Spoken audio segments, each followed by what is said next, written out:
Okay, so I have my tray set up. I've got 6 wells here. I'm only going to use 3 of them. And in the 3, I've got on one side labeled A for anterior, M for middle section, and P for posterior. And I've already cut one of the worms up. And it's really hard to tell, but you can see the little pieces there. And if they survive, we'll be able to monitor them. So, the last one's right there. So to view them, I've got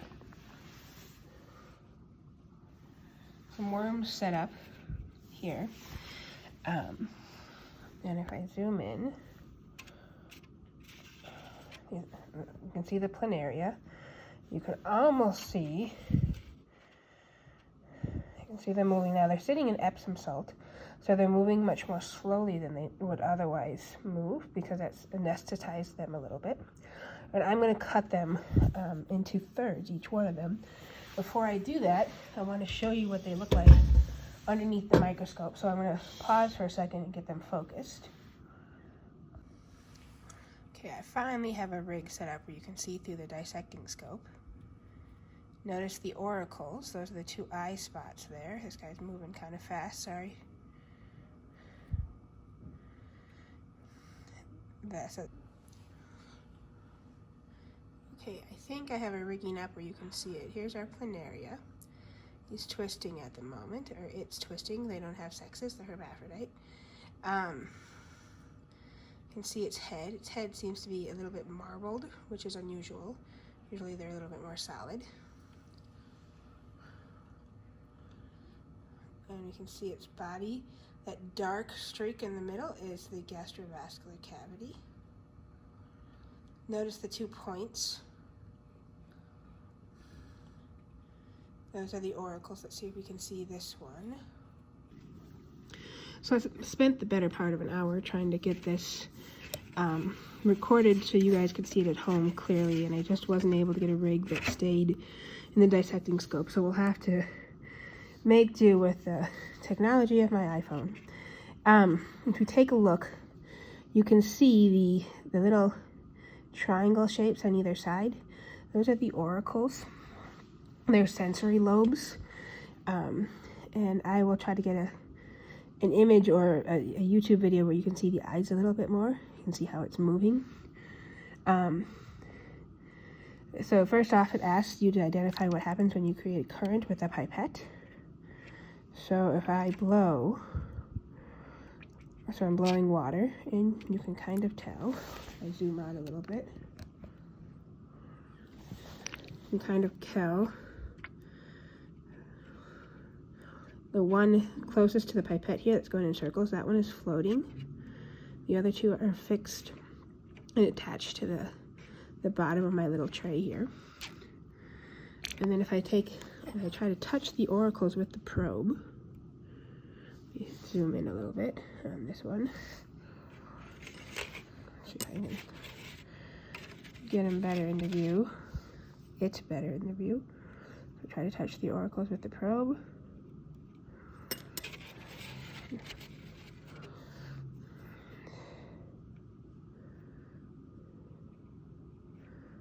It doesn't seem to have a whole lot of response. Oh, it just recoiled.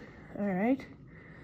And if I take a look, this one you can see without me actually getting into focus. If I put it on the dissecting scope,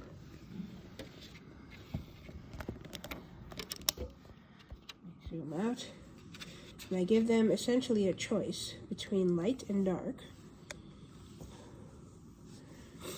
Let's turn both lights on. So this side is darker, this side is lighter. We can see where it chooses to live. Or B, you can see it moving away from the light, all 3 of them.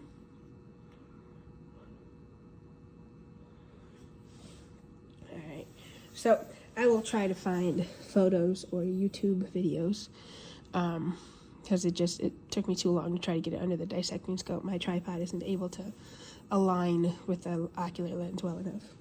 So next thing I'm going to do, these have been anesthetized using Epsom salt, so that makes them move a little bit more slowly. and I'm going to cut one at least, into thirds. So I'll see if I can get this one. I've got a scalpel.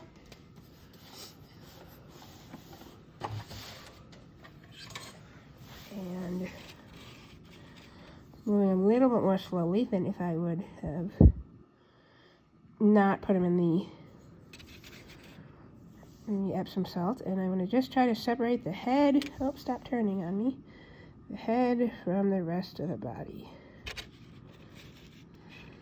So I've just separated the head. Take a look. I'm now going to take my probe that I've just misplaced. There it is. I'm going to take that head, you can see it there, and I'm going to put it into the anterior piece of my tray with the other head piece. Here, let me zoom out a smidge. You can see, oh, he doesn't want to come out of there we go. Now I've got the head there. I'm going to go back and see if I can section the posterior end from the tail. So let me zoom in. See my cut piece, it's obviously moving a little bit more slowly. It is in fact alive though, if I try touching it. It does move.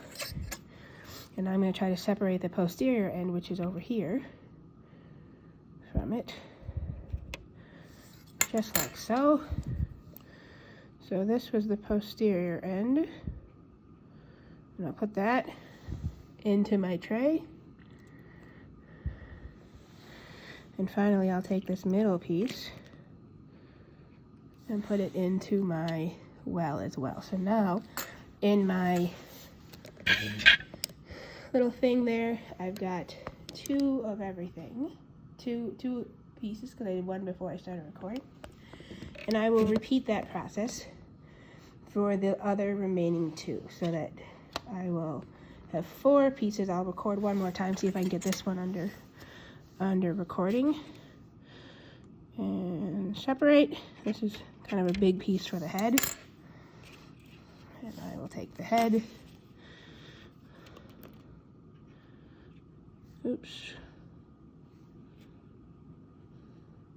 Keeps wanting to slide out of there. Alrighty.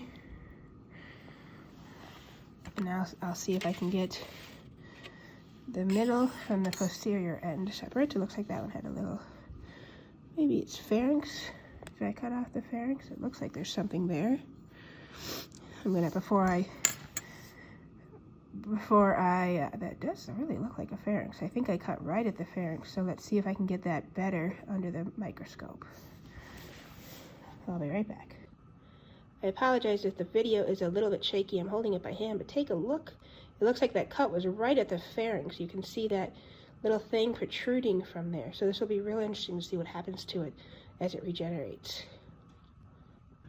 Okay, so I have 4 heads and 4 caudal pieces and 4 middles in each of my wells.